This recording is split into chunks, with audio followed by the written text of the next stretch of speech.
Кочанчани за време на полицискиот час за викендов енормно ја трошат водата за пиење.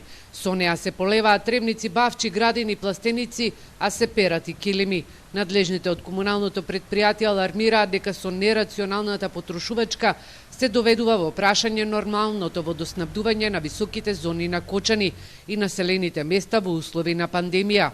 Се испорачуваат максимални 195 литри во секунда, што е за четвртина повеќе од нормалната потрошувачка. Поради нискиот водостој во бунарите, од комуналното најавија дека веќе е распишан тендер за копање на нов бунар.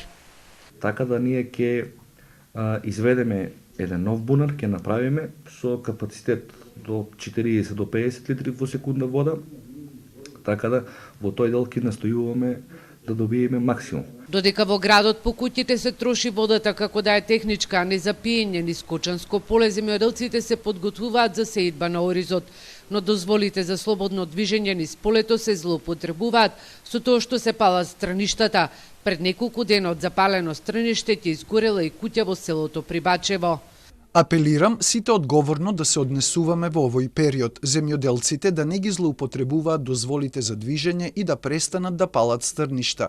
Пред 2 дена пожарникарите мораат да интервенираат и да спасуваат куќа што ќе зафатеше оган од запалено стрниште.